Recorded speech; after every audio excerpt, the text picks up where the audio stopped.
Hi guys, James at RampantLionReviews again for you today with another beer review. For this one, we are going to head down to Brazil once again for the first time in what feels like a very long while. Now, we're going to return to a brewery that has featured on the channel once before, and I have to say that throughout my 3,800 videos that I've done, 10 years, however you want to look at it, these guys are definitely one of the most unique breweries that I've ever come across. So I would say that they're best known for their different kinds of farmhouse ales, but they like to use a lot of different adjuncts as well that are homegrown, and that makes their stuff very, very quirky. Now, the last beer we had from these guys was extremely quirky, but really, really nicely done, and I think this one will be equally quirky, but it's quite different at the same time. So, needless to say, I'm very, very curious to see what this beer is going to have in store for us. Hopefully it's another good beer. Hopefully it makes for an interesting review, and as always I hope that you guys watching enjoy my take on this one as well. So yeah, for this review then, we are going to head to Paraisópolis in Fazenda Terezinha, if I'm pronouncing that correctly, in the Mantiqueira Mountains area in Minas Gerais, and that means that we're going to return to Cervejaria Zalaz. So this particular beer is called Amantik Coffea. It comes in at 4.8% ABV, and this one is a farmhouse ale infused with coffee beans. So yeah, this should be pretty nice. The last beer that we had from these guys was called Fumeo, something like that, and that was a saison that contained Zalaz's own home smoked malts, and that was really, really nicely done. But yeah, I have to say this is the first time I've had a farmhouse beer infused with homegrown coffee beans. So yeah, I'm sure this one will be a really interesting one to try as well. But yeah, as I've told you many a time on the channel before, when it comes to Brazilian beers, I've been really, really impressed with the quality of stuff that you get down there. They've got a really interesting beer scene, one of the most kind of quirky and unusual ones in the world, I would say. So if you get the chance to try some Brazilian beers, take it from me, you will not regret it. If you're watching from Europe, then beerdome.nl is a very good place to get a hold of some Brazilian beers. I think they are the main importer actually to Europe of Brazilian and Latin American beers generally. So yeah, check out the link to them in the video description below. I'm sure that was where I bought this beer in fact. But yeah, let's crack on then and see what this beer is going to have in store for us.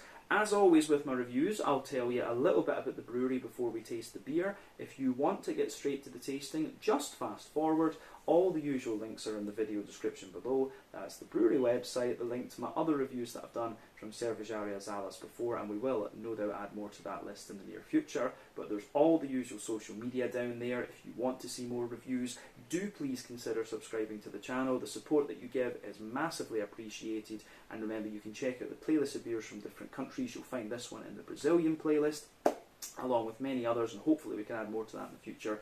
And remember, you can go into the channel and search for beer using the geography tagging system. Just use the little search bar and put in your home county, state, province, whatever you like. If I've reviewed beers from the area that you search for, they will pop up. Failing that, check out the playlist that I mentioned a second ago. But yeah, let's go on to the brewery notes then, and I will tell you a little bit about Cervejaria Zalaz once again. So, Zalaz is actually a farm company based in Paraisópolis in Fazenda Terezinha, in the Mantiqueira Mountains in the southeastern part of the state of Minas Gerais in Brazil. You'll find it a bit to the northeast of Campinas and Sao Paulo. Sao Paulo, of course, is the kind of craft beer capital, if you like, of Brazil. But the company is based on a farm that has been in a family since 1915, and the Zalaz company was founded back in 2017. So the original company is in the third generation of the family, and the founder of Zalaz is Fabrizio Almeida, who worked in logistics for a number of years. But it was actually his grandfather who originally purchased the farmland back in 1915, and they started out as a pig farm, but gradually over time other things were added into the property. But in the early 2000s, the farm won an award for the best coffee in Brazil, and this really started to change their focus, and it prompted them to get their certified organic status. And this is, you know, when the company really started to take off. But in around 2010, Fabrizio became interested in craft beers, having mainly been a spirit drinker before, and he started experimenting a little bit with home brewing. But apparently when he brewed his first beer for himself, he destroyed his apartment, and so he likes to joke that after this he started brewing at his parents' place instead, to kind of avoid this happening again. But he essentially started the Zalaz company as an extension of the already established coffee business and took it from there. But today, the Zalaz company produces coffee beans in small batches. They've got their own roasting methods and blends that they do as well. But the brewery and distillery both use ingredients that are cultivated on the farm, and so they produce a number of different seasonal distillates and beers, and they've won many awards for that. But they've also got an on-site restaurant too, which creates lots of different dishes using the farm produce, including their chickens, pigs and cattle. And the main philosophy of the company is to bring the consumer closer to the production and vice versa. And this was the idea of using Zalaz, a palindrome, as the company name. So yeah, bring consumer and producer closer together.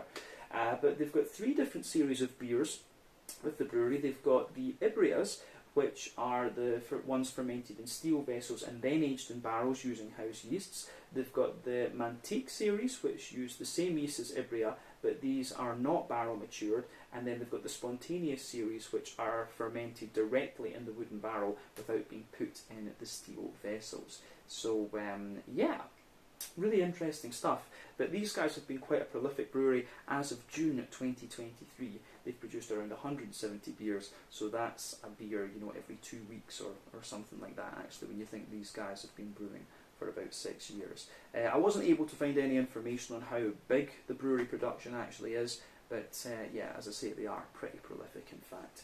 But yeah, that is everything I can really tell you about Cervejaria Zalaz and the Zalaz company. So if you want to learn more, you can check out the brewery website, you can follow them on Facebook and Instagram to keep up to date with all the latest goings on, and you can check out the Rate Beer, Untappd and Beer Advocate pages to learn a little bit more about all the different beers that these guys have done.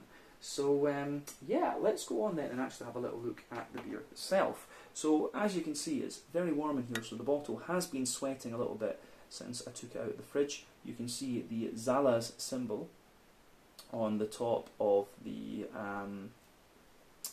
label there, which is nice, and you can see a nice little picture of the coffee beans there. But there you can see this one is called Amantik Coffea. This one was produced in 2020. I have had this beer actually about I think I've had it about a year or two actually. It's been sitting there, but that's the thing with farmhouse beers. These ones can sit for a good while, and they're yeah, they can sit there for a little while and they will still be fine. But yeah, plain bottle cap on this one. I think this is 375 millilitres if I'm not mistaken. But yeah, it looks very nice. Yeah, 375 millilitres, as I said earlier. It's a 4.8% farmhouse beer, wild ale, this one, whatever you want to call it. But apparently this beer is the result of, well, what happened originally was that they made what they called a mature coffee wine, and this was then blended with a mixed fermentation beer, and they infused it with their homegrown coffee beans. As far as I'm aware, that is what this beer is the result of. So there you go. As I say, a 4.8% sort of farmhouse ale with coffee infused into it. We'll just need to see what we get out of this. But let's open it up and see what we have actually. Very, very curious about this one. So yeah.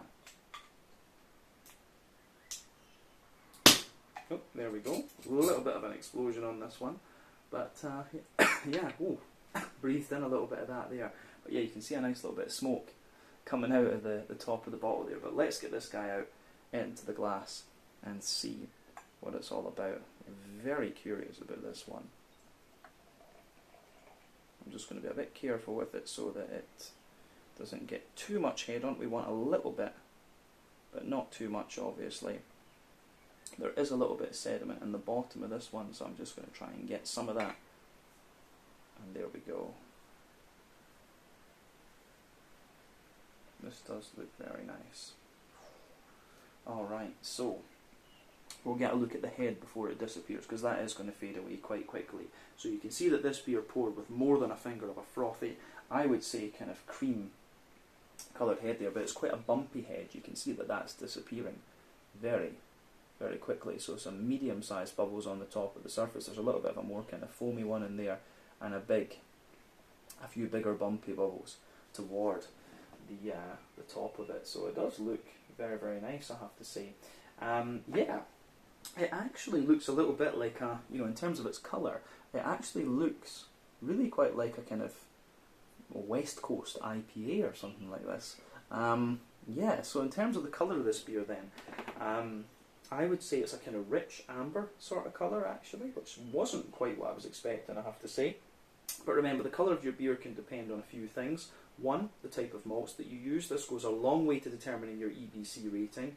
Two, length of your wort boil is also going to play a role, because the longer you boil the wort, the more the sugars caramelise, and thus you get a darker colour of beer. But any barrel aging you do or adjuncts you put in the beer will affect the colour of it as well.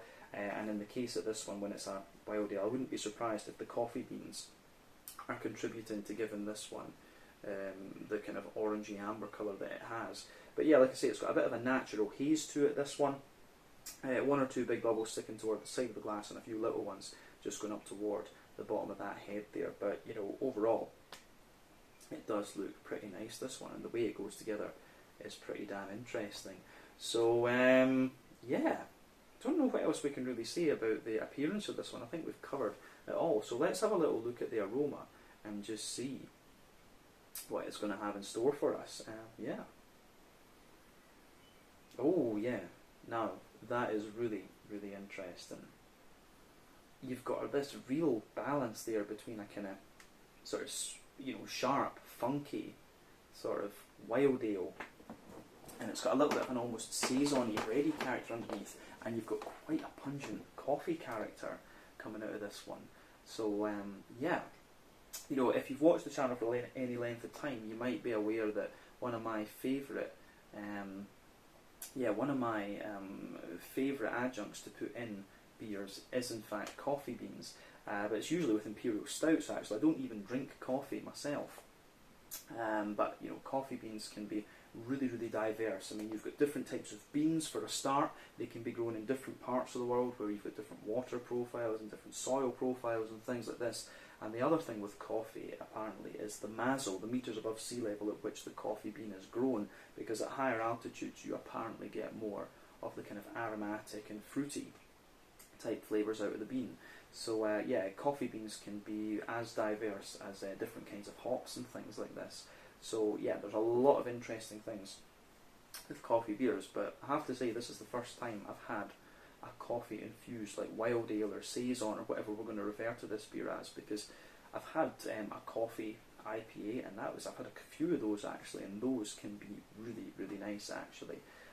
One from Overtone and one from Modern Times Beer over in the US actually. But yeah, let's break down this aroma and just describe it for you a wee bit more in depth. We'll leave the coffee beans till a little bit later though and describe those kind of separately. But if you sugar this beer up, you can smell a good little bit of a kind of fresh, wholemeal, brown bready bread crust coming out of this one. So that really is very, very nice. So a lovely bit of wholemeal kind of brown bready bread crust in there. A little bit of a kind of woody, crackery type note coming out of it. Yeah, a little bit of a woody, crackery sort of thing. And as I say, that wholemeal brown bready bread crust. Bit of a kind of fluffy wholemeal brown bread as well, and you do get a little touch of white bread out of this one. But yeah, there's a little bit of sweetness to this one too, like a little bit of biscuit or something like that. But yeah, other than that, I don't know if there's too much to say about the kind of malty side of the beer. Yeah, it really is a very, very quirky one, this, in fact. So yeah, in terms of the coffee beans then, the coffee beans are really interesting. So for me, they actually come across as really earthy. I think in all the... I wonder if it could just be because this is a light, more like a kind of blonde end of the spectrum beer, if we can call it that, rather than being a big dark imperial stout. So just to me, just on my nose, on the basis of that, the coffee beans in this one do actually smell like really, really earthy. You do have a bit of aromaticity to them as well, in fairness.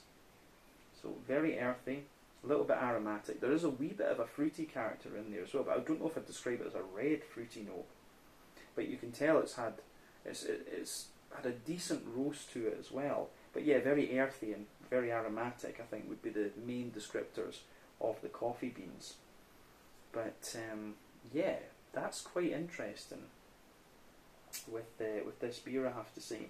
I'm curious to see how much of a kind of sour character we're going to get out of this one, or is it going to be more sort of funky?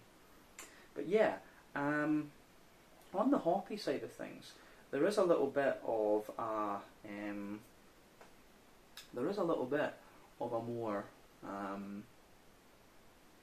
I would say, yeah, there's a little bit of a more kind of, I would say you do get a little bit of like earthiness out of this one and a little bit of herbal character. This beer, obviously, I think this beer's about 2 years old or something like that, so I'm maybe even drinking it past their recommended date, but you know, I wanted to try it still. But the thing you have to remember is that the hoppy character will progressively drop out over time, but I think there is still a little bit of hoppy character left in this one. As I say, a bit of earthiness, a bit of herbal character, some floral notes, and then some grassy notes toward the front of the nose. But yeah, it's interesting. When it comes to like sour and farmhouse beers as well, you need to kind of think, it's always interesting to ask brewers what their hopping mentality is, because you know, if you have sour character, like bitterness can detract from that. So a lot of kind of more sour beer breweries back in the day use older hops, because some of the alpha acid would have kind of gone away from that, and you know, quite often these hops would have lower beta acid as well. So a lot of modern sour beer breweries that do the smoothie sours and stuff, they sometimes don't use hops in their beers. Some of them do right enough. So it's all about a trade-off there. You can use a little bit of old hop to give more complexity to the beer and give you some of these floral type flavours, but yeah, otherwise you don't have to. It really depends what you want to do with the beer. So it's always interesting to ask the brewers about what hopping mentality they use with their beers actually. So yeah.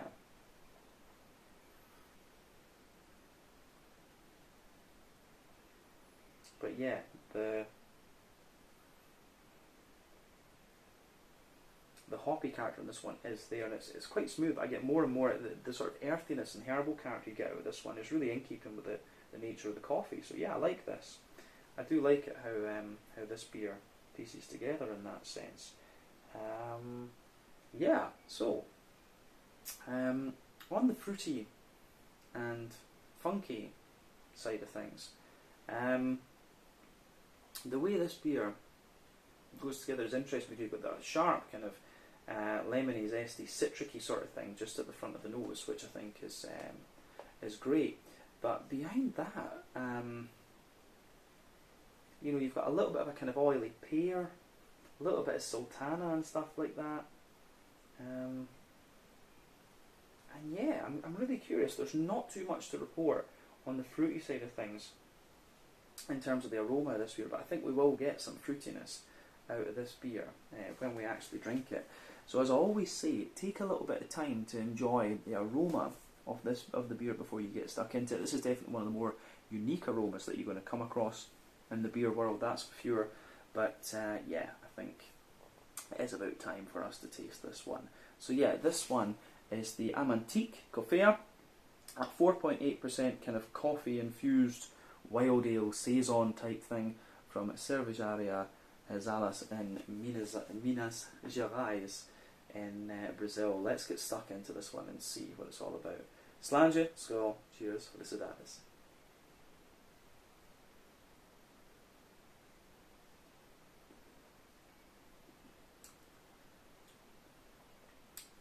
Ooh.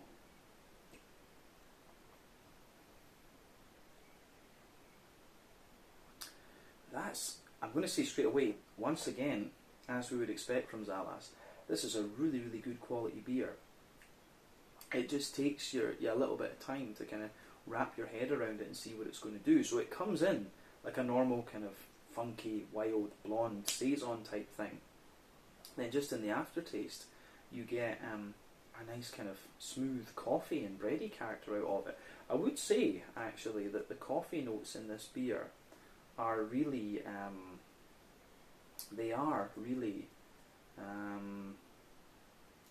kind of subtle compared to what the aroma would make you think they're going to be. They are very, very subtle.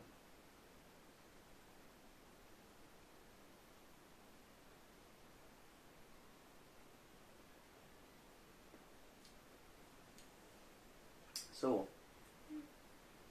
yeah, this is just a really, really nicely done beer, and as I say, it gets a big thumbs up from me. But based on the other ones I've tried from Zalaz, I'm really, really not surprised actually. Yeah. So for me, the kind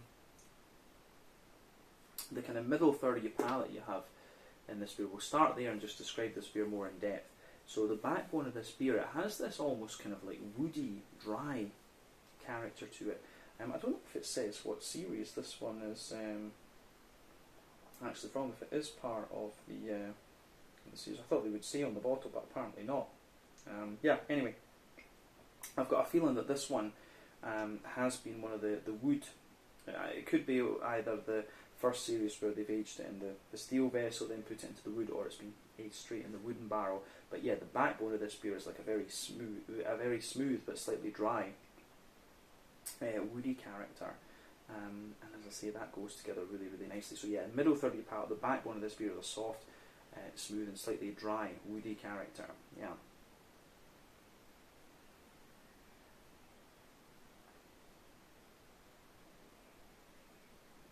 So, on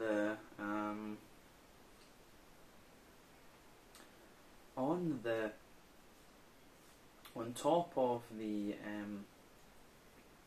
woody side of things, then you get a nice little bit of a kind of fresh wholemeal brown bread crust in there. So you've got that, then you've got a little bit of an almost crackery type note, and then you've got a little bit of an almost kind of crackery note out of this one, and then above that you've got a kind of wholemeal, brown bready character, which I think is very nice.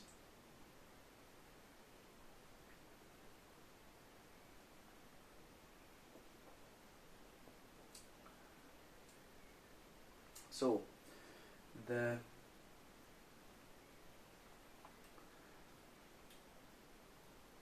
kind of wholemeal brown bready note, you get a little bit more kind of sweetness and stuff out of that the further into the aftertaste you go as well, which is really interesting.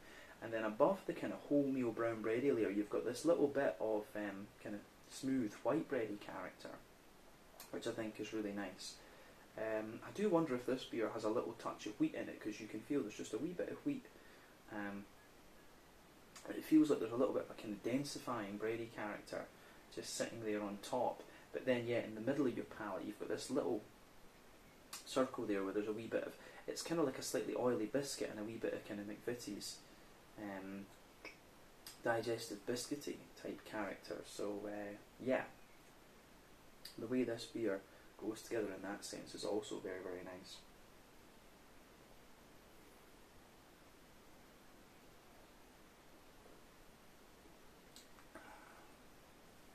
So, yeah,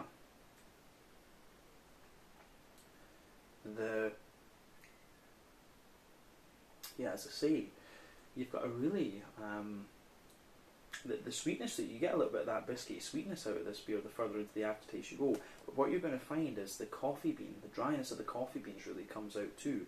So let's focus on those coffee beans now. So the border region between middle and back third of your palate, you get a little bit of kind of bready build up in there. You've got a bit of the kind of brown bread in the base, a little bit of the white bread on top, and then the coffee beans kind of fill in that gap between middle and back third of your palate. So the coffee beans for me,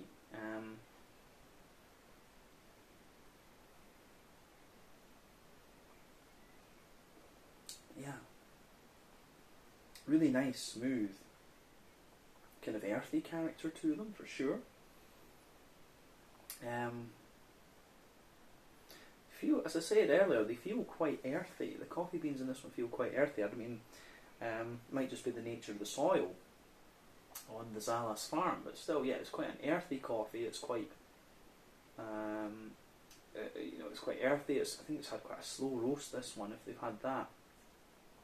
But then, it doesn't feel madly roasty either. I think it's a light, slow roast they've probably used in this one. But you get a nice little bit of aromaticity in there, and there is a wee tiny touch of fruit in the coffee bean as well. But like I say, the coffee bean sits on top of that border region in the middle, and back third of the palate. So yeah, it's really interesting. One of the things to always remember with your beers is that the further back on the palate you go, the more bitter the flavours are going to be, generally speaking, but sweeter flavours are going to come out further forward on the palate. So yeah, the backbone of the beer in this one, I think, is really quite interesting. But yeah, you get on the back third of the palate, you get similar flavours, just in different intensities to that middle third of the palate.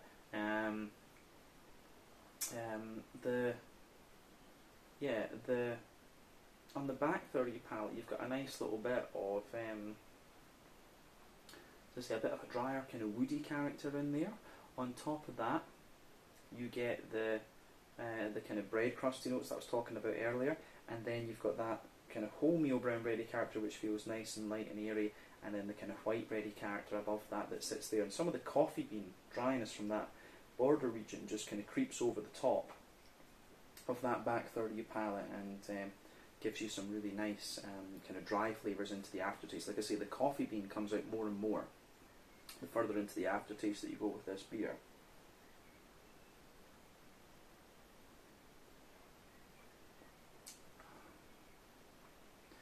So yeah, on top of the back third of the palate, you do get some of the kind of yeasty notes out of this beer. So you can feel it's a wild yeast, so it's very light, but yeah, there is a little bit of this kind of doughy, wholemeal brown bready character there. It's quite sweet actually, and it's kind of wrapped in a little bit of honeycomb. And yeah, I really do like how that pieces together in this beer. So yeah, you can feel the back third of the palate. You've got a lovely little bit of kind of, you can feel that just sits above there and lingers into the aftertaste too, and you get more and more dryness out of this beer. Like I said, it builds a good bridge with the woody base that the beer has, but definitely back third of the palate you can feel the flavour is taller. Then as you move into the middle third of your palate, it just kind of squashes down and condenses together, which I think is quite nice. But yeah, let's look at this then.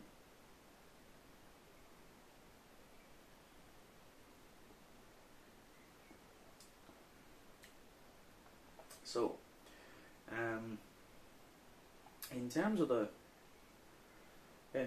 hoppy side of things in this beer, and like I said, a lot of the hoppy character has dropped out of this, but you still get little remnants of it, and it's quite a wet hoppy character actually. So yeah, there's a little touch of earthiness there in the back corners of the palate. As you move further forward, you get a wee bit of herbal quality, and it becomes gradually more kind of floral the further forward that you go, but round the front curve of the tongue, it's a little bit lighter and more sort of grassy, if you like, a little bit more, a little touch of zestiness and things, which I think goes together really quite well. So yeah, interesting stuff, I have to say. Yeah, the green component in this one is quite nice, and like I say, it just adds a little bit more depth to the beer, but not really bitterness and things like that. But I like it. Yeah, let's have a wee look at the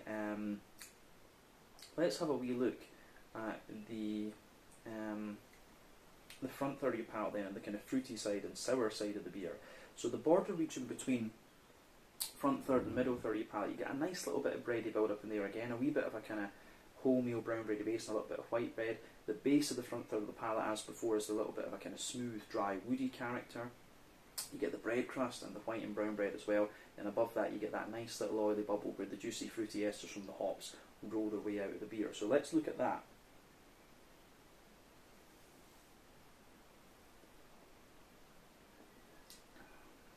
So yeah, for me, again, it's a wee bit of like a sultana, you know, dry white green grapey character there, and a little bit of an oily pear, and maybe a wee bit of fresh green apple that comes from the hops. But the other thing is you have the kind of sour wild ale side of things just coming in on top of it. So behind that very front tip of your tongue, you get that white wine, vinous-y, green grapey note coming out of the beer, which I think goes together really, really nicely.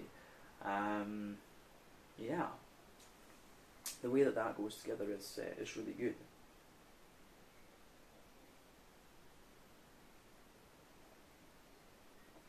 Yeah, so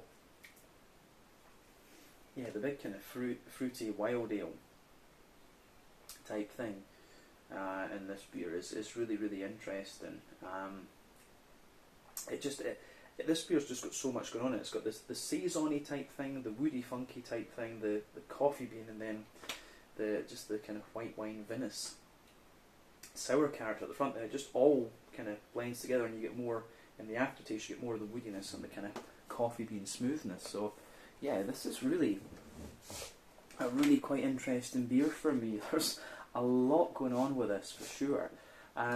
Yeah, well, I think that's everything we really need to say about the flavour of this beer. This is definitely worth trying. Very, very quirky beer. But yeah, let's round off then with a wee look at the mouthfeel in this beer.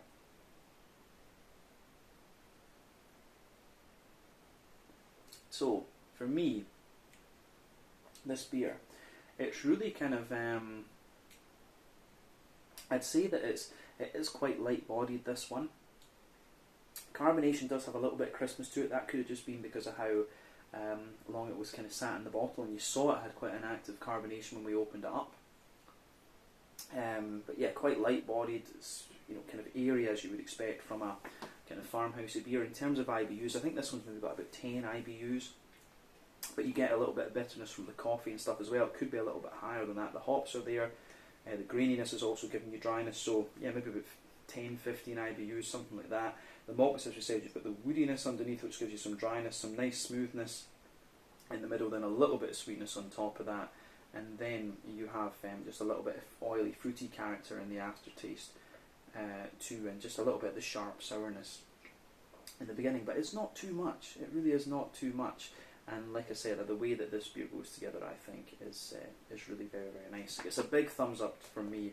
As I say, one of the real quirky ones that I've ever reviewed here on the channel. So yeah, definitely happy to try more unusual things like this from Cervejaria Zalaz, of course. So yeah, I think we can leave it at that for this one. This was the Amantik Coffea, a 4.8% wild ale infused with homegrown coffee from Cervejaria Zalaz in, I forgot the name of the, Paraisópolis, I should say, in Minas Gerais in Brazil. Awesome beer to review, this one, and I'm very, very happy with it, but very, very quirky. So give this one a go for yourself and see what you think, and try some of these Cervejaria Zalaz beers. But yeah, once again, thank you for watching my beer reviews. Until the next time, please like, subscribe, share, all the usual YouTube stuff. Let me know your own thoughts on this beer in the comments section below. Let me know what your favourite beers are from Cervejaria Zalaz as well, and do tell me a little bit about them, because I know these guys do some really, really weird stuff, but it always works out really nicely. But yeah, in the meantime, check out my social media, check out Zalaz's social media, and hopefully some more Brazilian reviews for you in the very near future. But till then, sláinte, skål, cheers, felicidades, and see you later.